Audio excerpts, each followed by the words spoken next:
No. No. No. Come on. There's got to be something more here. If only there was someone who could help me. I think I know a guy. Ugh, fine. What would it take to learn all of the secrets on this website? I'll help you with this, and in return, you can help me with something I've been working on. Deal.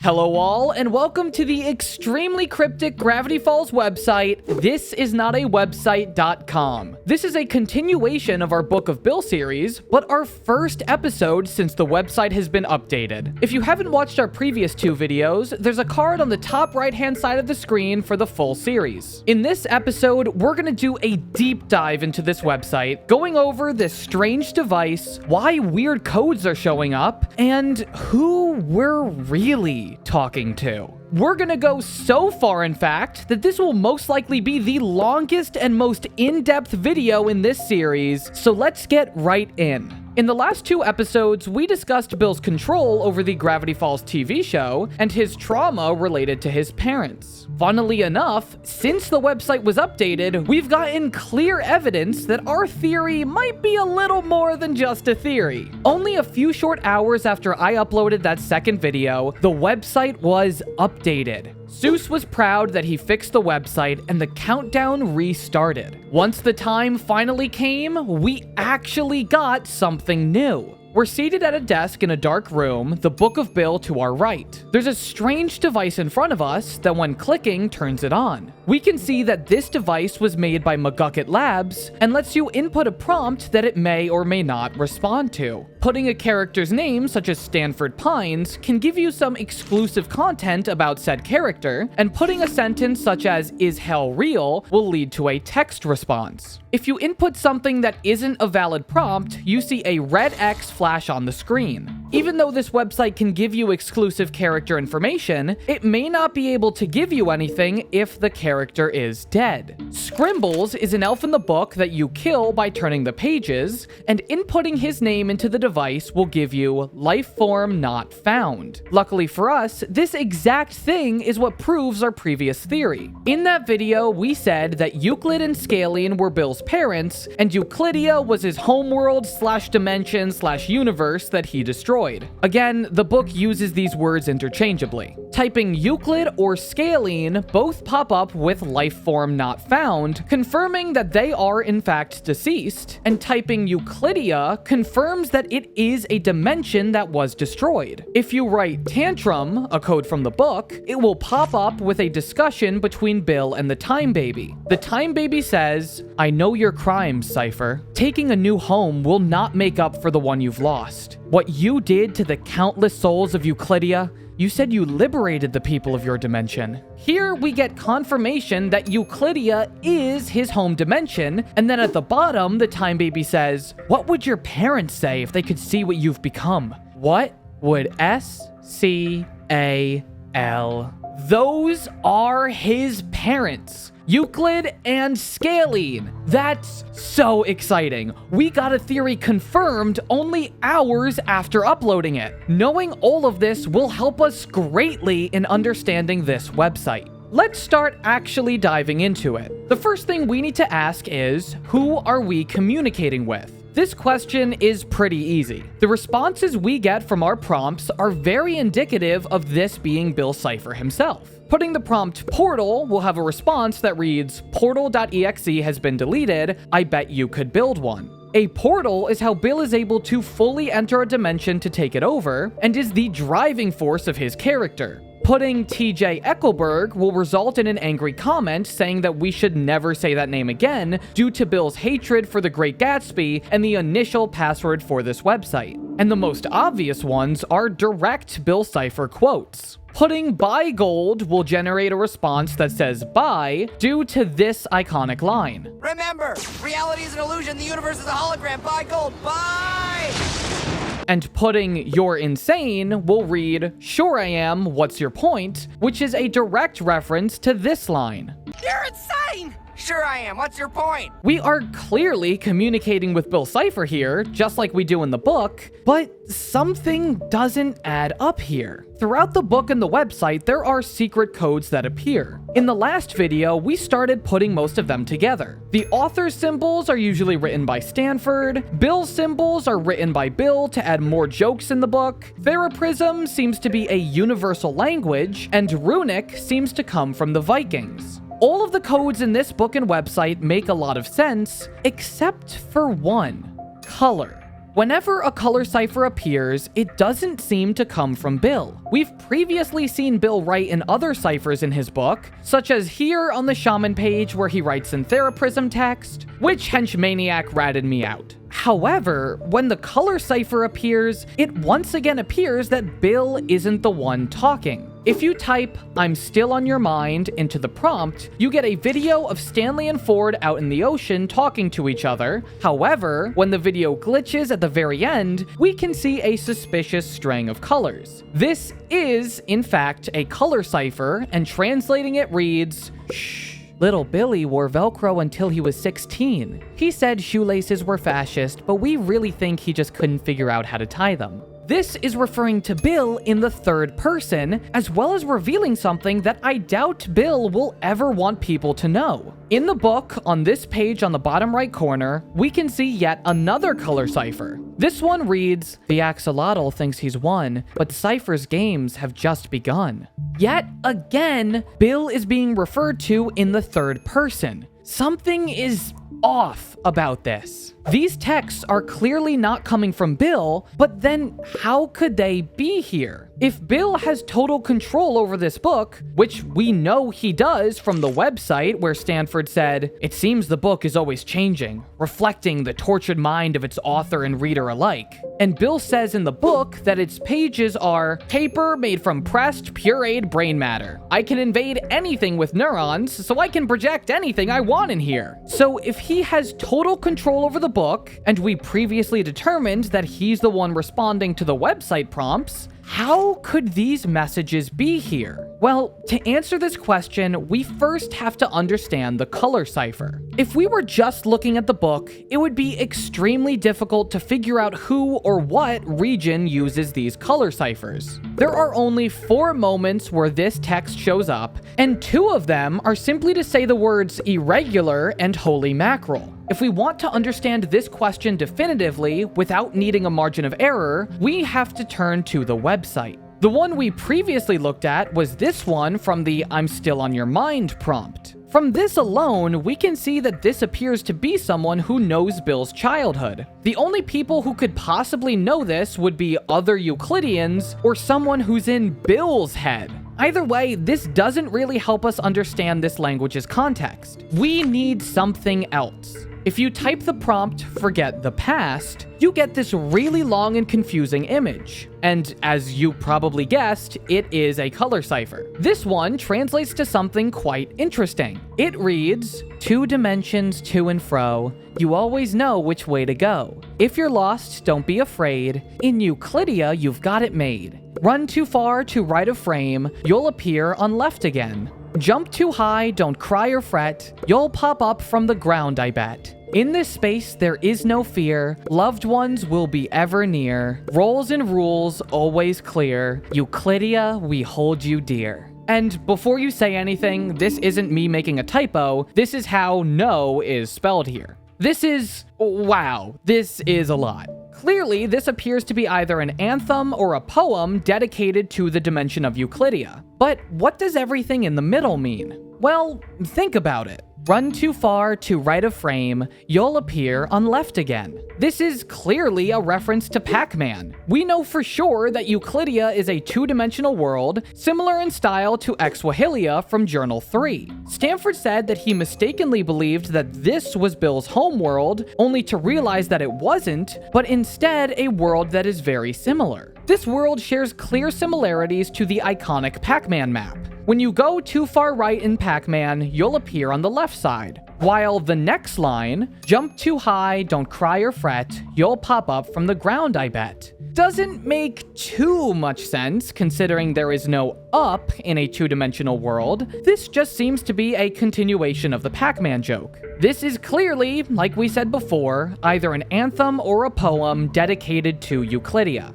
This makes me think that what we thought before, with this being a Euclidean language, is most likely correct. But again, we aren't completely sure of this. Luckily for us, there is one more prompt we can look at. If you type blind eye, which is the name of the Gravity Falls cult, you get an eye exam. There are strange letters in all of it, and if you've been keeping up with the theme of this show, it's absolutely a cipher. This is a Caesar cipher that says, "They'll see," and "They'll all see," which is another prompt in the website, but that's not the part I want to look at. Down here at the bottom, there is another color cipher. This one says, Euclidean Department of Vision Supervision. A Euclidean department speaking in the color cipher. That's it. The color cipher is the Euclidean language. Oh, that feels good. I previously believed this to be the case, but there just wasn't enough evidence that the book provided to say this for sure. Now we have it. Oof.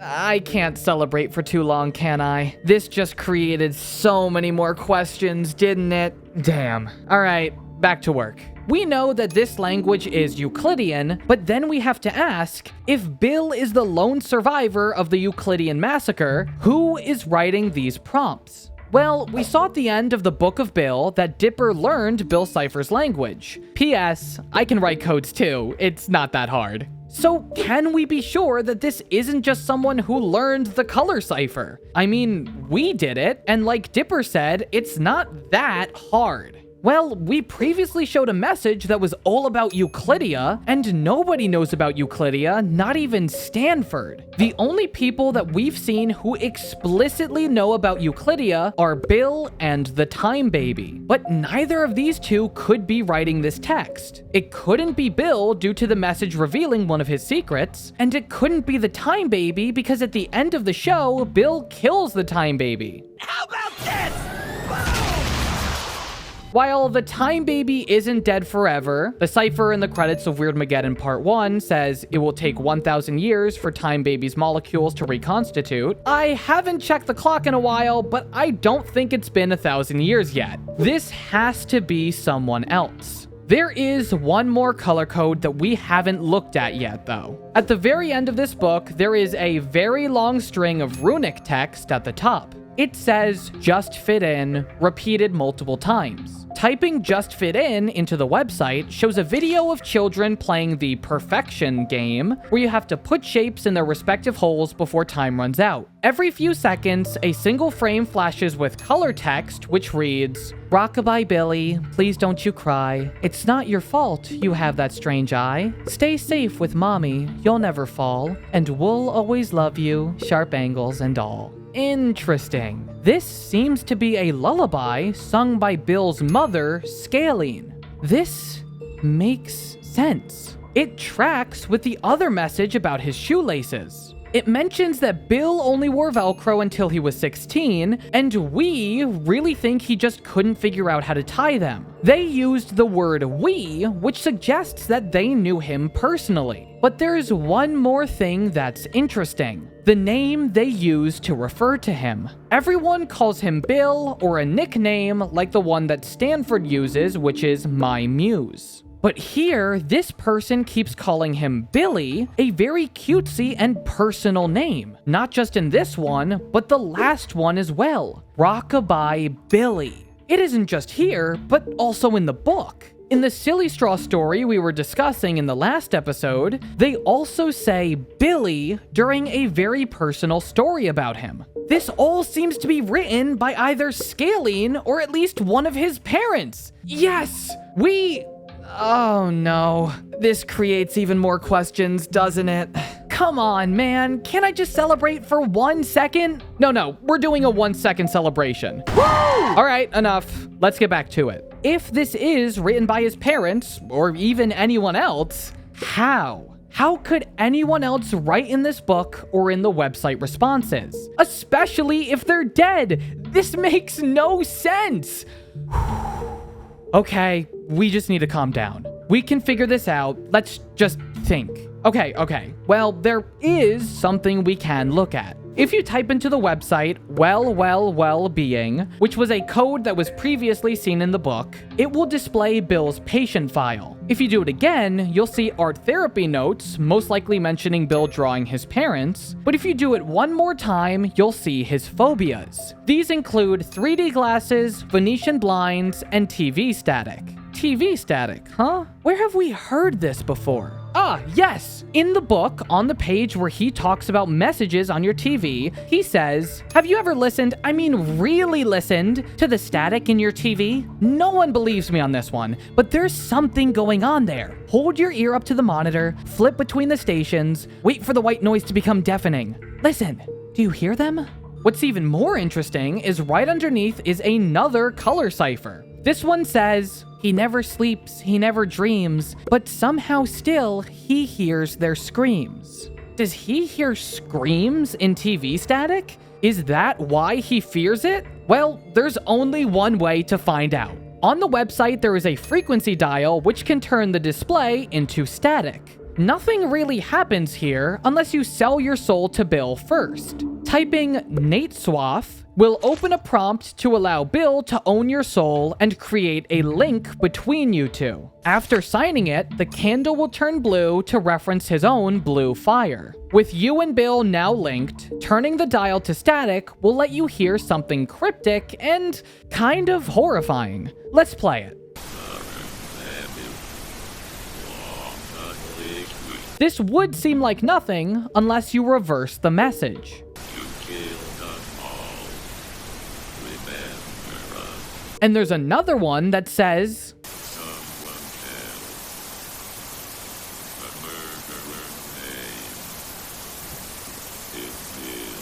Bill can hear screams in the TV static, and not just any screams, but those of the people he killed. But I'm still not fully convinced. I want something more solid. Luckily for us, we can get just that.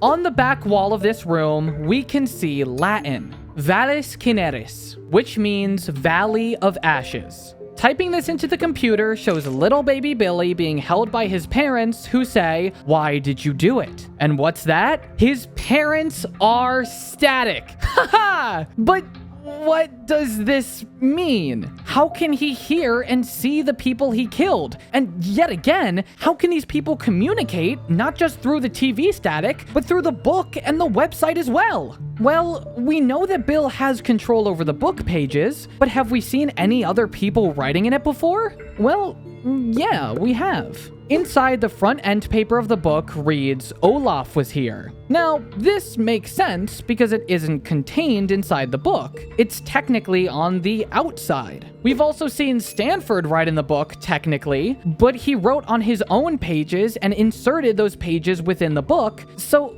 again, technically not in the book.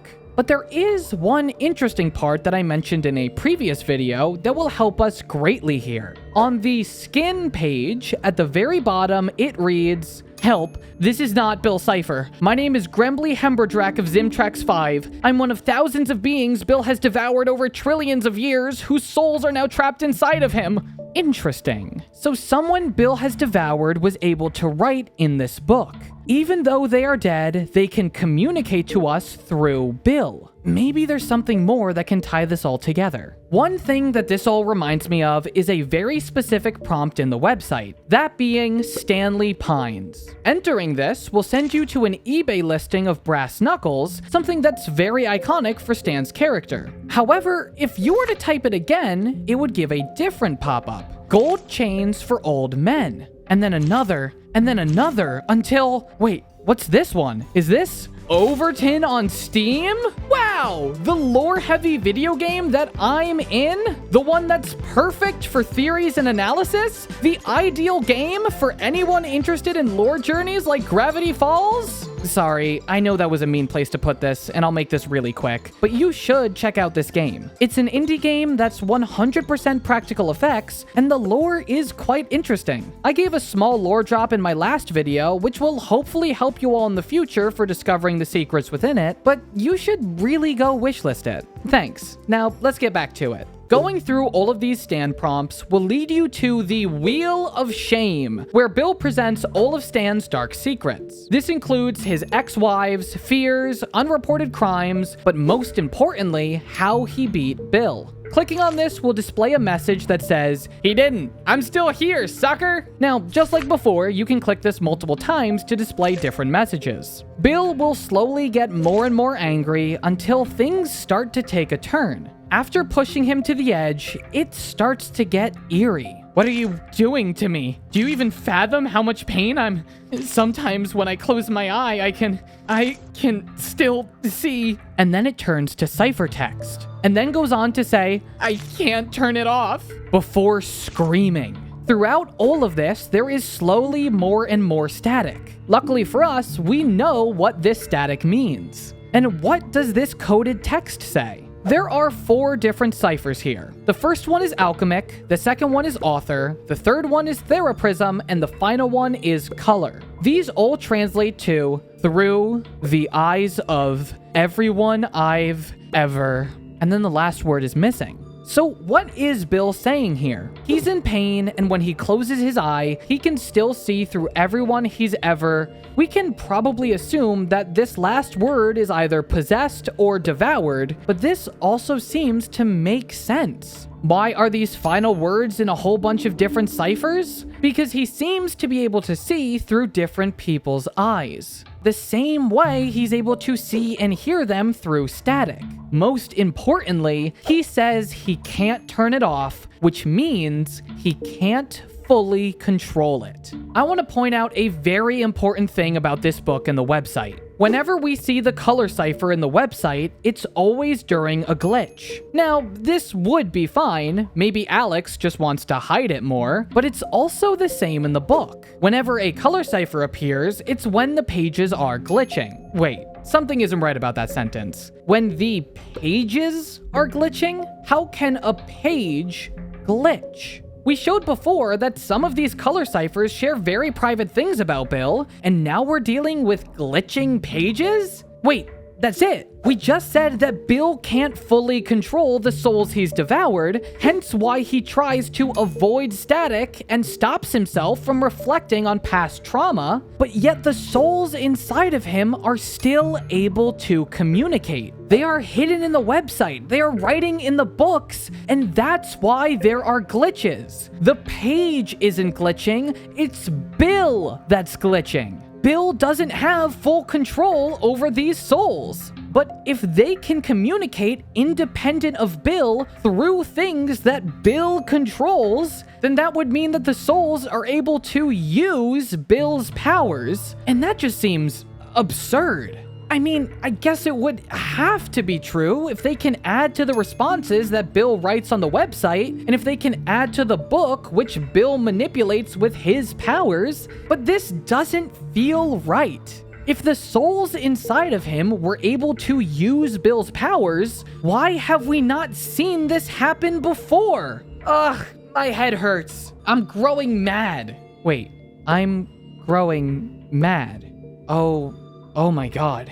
We have what we need. We have seen this before. It was right in front of us the whole time. In the Book of Bill, we learn about the people Bill formerly manipulated in the many attempts to build his portal. The main ones we need to focus on were a pharaoh, a copywriter that created this absurd Bill hunting suit, a wizard, and a shaman. In the Lost Journal 3 pages, there is a passage written by Stanford titled Dream or Warning. He writes, "I've awoken from a dream like none I've experienced. It was a crisp, clear day, and I was sketching a yellow meadowlark in a birch clearing, when the bird flew off, startled. From the darkness of the forest, a horde of lost souls from throughout history lurched towards me. They began to speak in unison, repeating the same words over and over like a skipping record. I grow maddened. But what does it mean? I feel strongly that this was a warning, but of what? But then I remembered my childhood love of anagrams. I grabbed the magnetic letters from my fridge and got to work decoding. But with every try, my frustration only increased. While Stanford never got this anagram, we did. It spells out Weirdmageddon, the name of Bill's apocalypse and the true meaning of this warning. And who is this warning from? But the people Bill originally manipulated. These people, even though they are long dead, were able to warn Stanford of Bill's true intentions. And how? Through dreams. Bill Cipher is the dream demon. These souls were able to use the mindscape, which is Bill's playground and the place that connects all consciousness, for themselves. They were able to use Bill Cipher's powers. That's what we see throughout this book and website. The souls of those he devoured have been using his powers to communicate with us. A warning! The axolotl thinks he's won, but Cipher's games have just begun, or simply some secret that humanizes him. Little Billy wore Velcro until he was 16. Bill is unable to control this. All those souls are a piece of him, and I guess, therefore, they can occasionally harness his power. We're not just talking to Bill throughout this book and website, we're communicating with everyone Bill has ever devoured. That's insane. I can't believe we figured this out. Something so big deserves a celebration. But we're not done yet. This series isn't over. In the first episode, we found out his true knowledge past the fourth wall. In the second episode, we discovered his trauma. In this episode, we discovered that those souls inside of him can fight back and are currently helping us. But there's still so much more with this website. We're slowly piecing this full story together, but there's still a few more puzzle pieces before this becomes a perfect picture. Make sure to ring that bell after subscribing so you can know exactly when we share more pieces to the Gravity Falls puzzle. If you enjoyed this video, make sure to leave a like, and if you enjoy my content, make sure to subscribe. Comment down below if you have any information that could either prove or disprove this theory. Once again, this is still just a theory, so it can always be disproven later when we learn more information. If you want to talk to my team and I directly, or other fans and theorists, make sure to join our Discord or check out our subreddit. Once again, thank you all so much for watching, and I'll catch you in the next one. Let's celebrate!